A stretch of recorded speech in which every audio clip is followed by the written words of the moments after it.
Hey guys, let's talk about the small block Chevy real quick. I read an article today.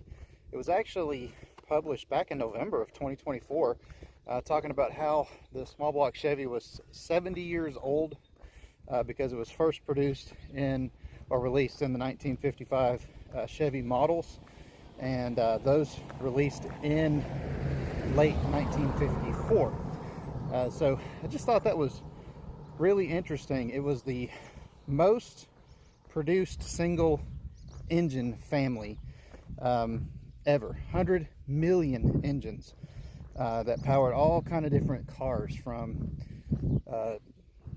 Chevy sedans to hot rods to trucks to all kinds of things.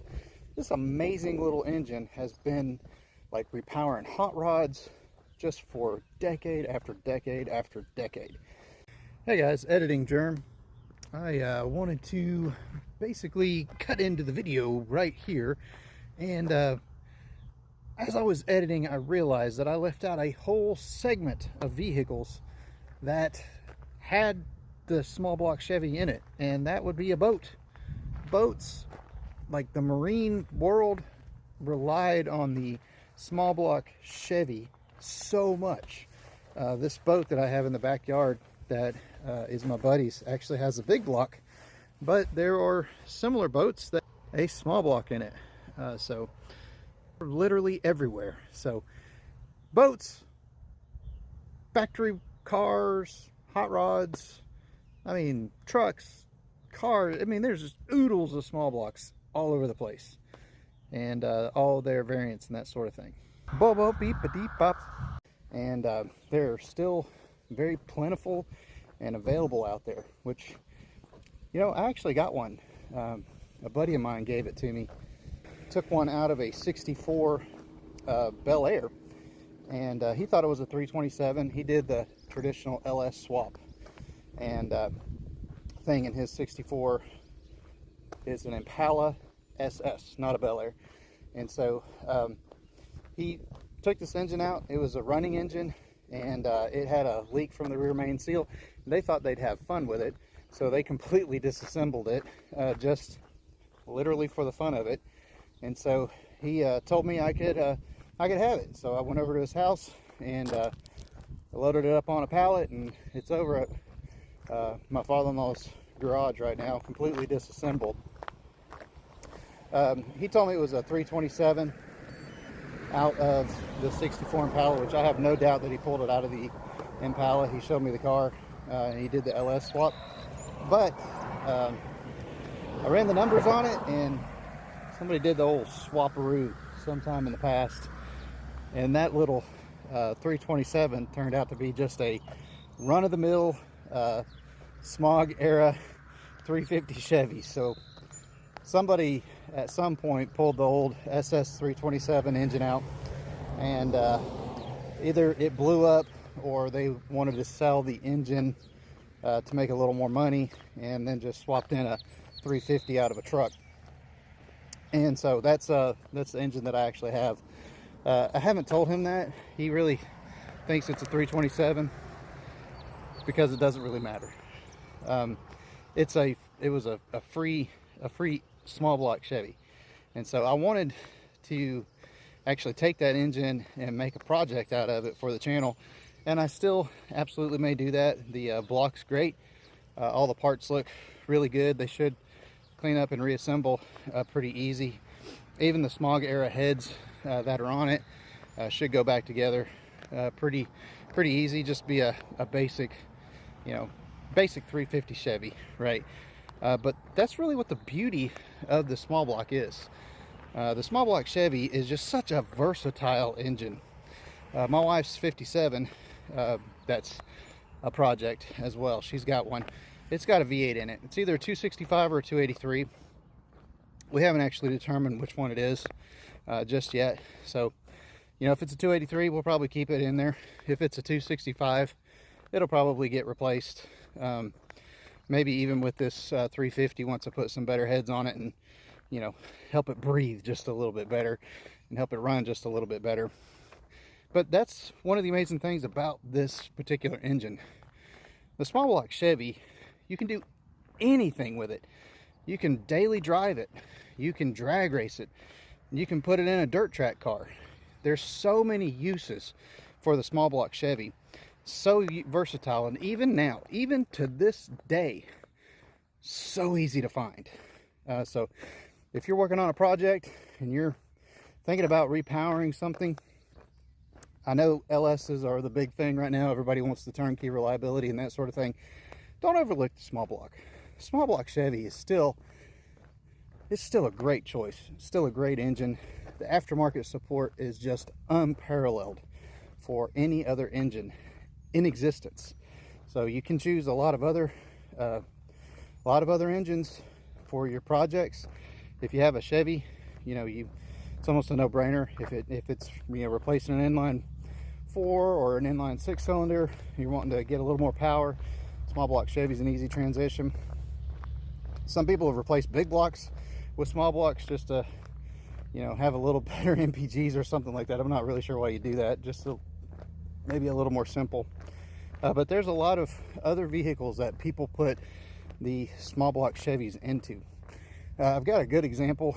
It's actually one of my father-in-law's. I want to call it a project truck, but it's mostly just yard art right now. And so let me show you a picture of that as just an example of a Ford project that a lot of people put 350 Chevys down into.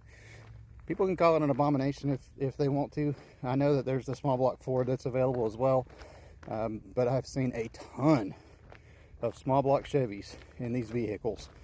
Basically, super easy to put in. All right, put my Chevy hat back on because I realized I was wearing my Honda motorcycle hat, and that's just not the right hat for this video. So got my Chevrolet hat on, boom, talking about the Small Block Chevy. Let's go over to my father-in-law's garage real quick, and I'll just show you a couple of these little projects that we're working on. It's got the small block, and like literally as I was talking, I was just watching the neighbors move around, and the small block Chevy is still on the road today. There's like millions of them still out there. I saw an old square body truck that's powered by either a TBI or a Vortec small block. I'm not sure which year his truck is, so it's got one of those two small block variants in it.